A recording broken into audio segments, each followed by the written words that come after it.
On paper, this game against Doncaster looks like it could be a belter. Yes, look, it'll be a difficult game. They're in good form, they're a good side. They were one of the sort of pre-season favourites and for promotion, so we know it's going to be a difficult game. They've good players, good individuals, they've got a good work ethic as well, so you know they're going to be a difficult nut to crack. Scored a lot of goals too. Yeah, as I said, with the way they play, they've got some real talent. I know, obviously Andy Williams, I had Andy Williams at Yeovil and he's in good form, but they have others, people like Coppinger and that who are doing very, very well, and I said they're a bit like us really. They have goals in them. They can score from different ways, and people are chipping in. Do you see it as being an open game?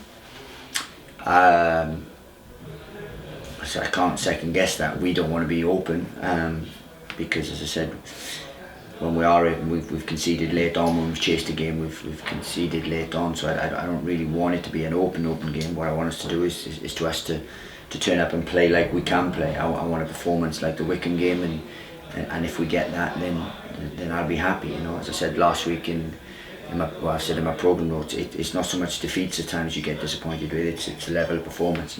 From the Grimsby game and the Crawley game, they weren't at the same level. You know, we want a consistency of performance because we believe if we get a consistency of performance, then the results will follow. Have you looked back at the goal that wasn't given? Could it look like a poor decision? Yeah, you know, I can see why he's given it, but it's for me it's the wrong decision. You know, the ref said on the day that it was that Hilton jumped across his eye line. Then obviously now we've had feedback and said his left arm made contact with the ball. The left arm didn't make contact with the ball, and neither did. And I don't think jumping across anyone's eye line is a foul anyway. So you know, those are things that they go against you. Obviously the result would have been different then, but we have to swallow that and move on. So small margins, isn't it? Instead of 2 defeats in a row, it's a defeat and a draw. Yeah, of course, but you know, we've the small margins again in the Grimsby game. We had chances at 1-1 that could have taken it to 2-1, and then we concede from our point of view a bad goal. So I think football and sport in general is small margins, and it's how you handle those and how you come out of them. And as I said, it's 2 disappointing results, but I said it's more the performance. I think if we played anywhere near the performance levels that we had, then the results probably would have been different. A few of the boys had a run out in the Beds Premier Cup. How did they do? Yeah, very well. I said it's just topping up people really. They come at a good time for people like Alex and Jake Gray, Isaac again to get his minutes up, and then Akin and people like that, and Frankie and Tyreek, Zayn, and it was an excellent performance. It really was. I mean, should have been far more comfortable than it was 4-2. It was a good test for them, especially just after half time when they've come and putting balls in the box. A good test for our younger players. So it was a good run up. You've got plenty of options. Alex was given more of a role, so he must be pushing for a starting place. Yeah, I mean they are. Look, the competition of the squad is excellent. As I said, Jake did very well with 2 assists. Alex is looking more accomplished every day. So we have good options, and with 3 games in a week, we're going to need those. You know. You had McCoy and Vassell up top Saturday. Do you look at its combinations? Will you only play certain pairs, or could they all play? No. I did look at his combinations. If you know that you spot on there last week when it looked like it was a gamble to play Hilts, then we did, and I said they played together. They played together at Gillingham. They played through pre-season together. Those 2. So as I said, we have to test the squad as well. And I felt it was the right time to do it. Obviously the result will say different, but that wasn't down to the front 2 or anything like that. We didn't play well as a team. We didn't defend well as a team for long enough, and that's what cost us the game. It's just when you make changes, as England found out in the summer, it's when you make changes and results don't quite go for you, then you're open to criticism. It's to be expected, I suppose, isn't it? Because people look at it and say, why has he not played the normal 2? Of course, but it was a calculated gamble in there, and as I said, Danny hadn't trained with his mask on, and only had his mask Saturday morning, so it was a calculated one. And I said we have Josh McCoy and Vassell are very adept and front 2, so it's not like we were massively weakening it. It's just obviously our main 2 so far this season weren't playing, so it's starting to look a little bit worse then. Will Hilton still have to wear a mask if he's involved Saturday? Yeah, we think so, just for precaution more than anything. As I said, it's healing well. It's 2 weeks now since he'd done it, so it would have calcified, and you couldn't tell he'd done anything. But the way he's training, it's just we obviously have to be careful with him. But no, he'll wear it as a precaution. As a manager, are you looking at games individually, or are you looking at assessing it over a period of games as to what you think of how the players do?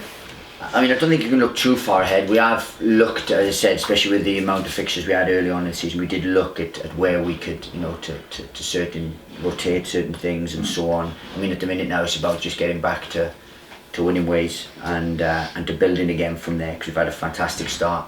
We've started the last 2 games, but then with 3 games in a week that can quickly turn around, and that's what we've got to make sure we do. So we're looking only towards Saturday. And then as soon as Saturday's over, we'll prepare for Tuesday and then the following Saturday after that. So I don't think you can look too far ahead. You obviously have little plans in place, but best laid plans don't always come to fruition. But we've made it for the fullbacks as well in recent games, obviously, because it's such a vital role in the team. I mean, final ball, has that been an issue with some of them so far? Look, we always want more from certain people, but I said I don't think it's been a massive issue in what we've had. I mean, we always can be better. It can be better. Our movement in the box can be better. Our timing of certain things can be better. So I don't think it's a massive issue. But as I said, we've got 4 who are competing. You can put Alan Sheehan in that category as well because he can play there. So as I said, they know that they have to produce. Otherwise, there's someone waiting to take this place. With Alan Sheehan, is that possible to move across if you wanted to do that as well? Yeah, look, the thing about Sheehan is just getting him back to the levels he was. He's a big player for us, and he's someone that he was my first loan signing. He was my first permanent signing. So he's someone that I trust and someone that I know makes us better, and that's why we gambled on bringing him back, maybe prematurely, in the games, because he hadn't played much football. But he's so important to how we play that I wanted to do it. So yeah, it's an option of doing that, but as I said, he's important to us at centre half when he plays.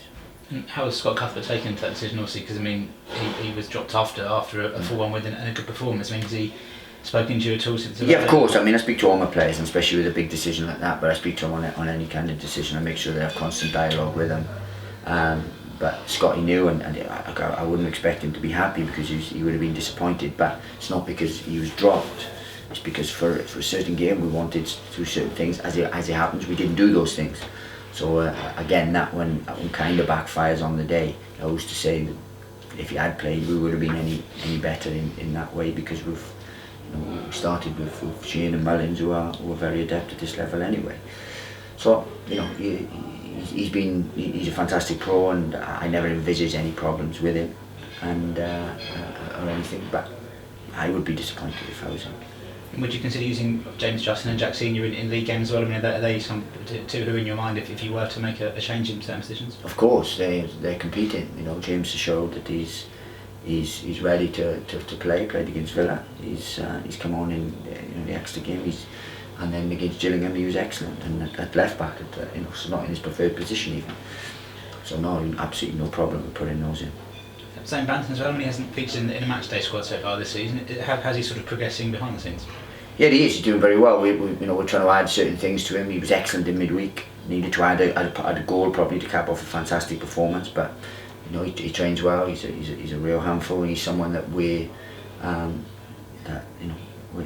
rate here. Otherwise, we wouldn't be here. We have a strong squad now. It's a real good 20. Where we've got 2 in every position, sometimes 3 in some, so we're happy with it.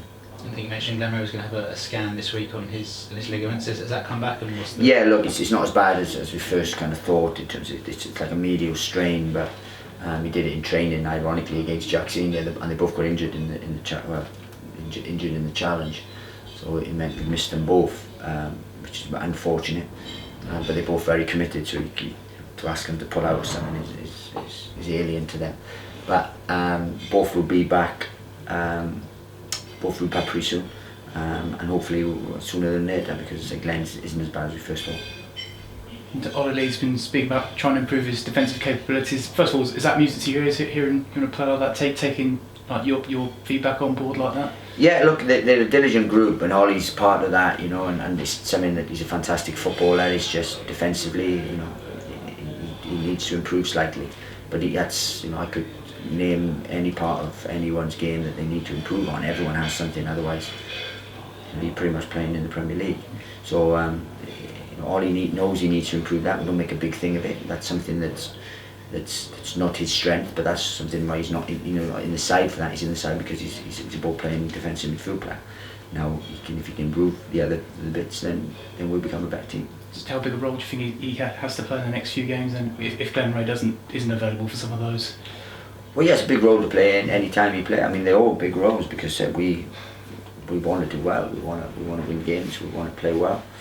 So every player has a big role to play. But with obviously Glenn out, then it falls to him. But you know, we had Glenn come back for the Grimsby game, and I started Ollie and stuff. So I've got a lot of faith in him. It's just sometimes you make decisions during the game that to change the direction of a game, and sometimes they work, sometimes they don't. You know, but you know, Ollie's a big part of our squad. Just looking ahead to Doncaster, how much encouragement do you take from your record and your time here against teams like that at that level?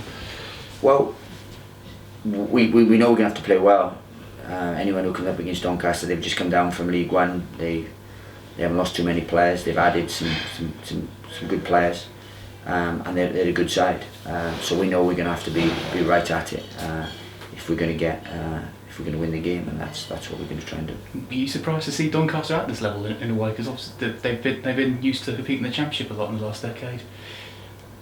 Well, I mean, they've been a little bit of a up and down. I mean, I remember playing against Doncaster in League One for Yeovil, and I think they're not an established Championship side. They have been a Championship side. They're probably a real good League One side. It's just things conspired last year, and they had whatever happened at the end of the season ended up in the relegation. But they're very strong at this level, and I'm sure they're looking to bounce back as soon as possible.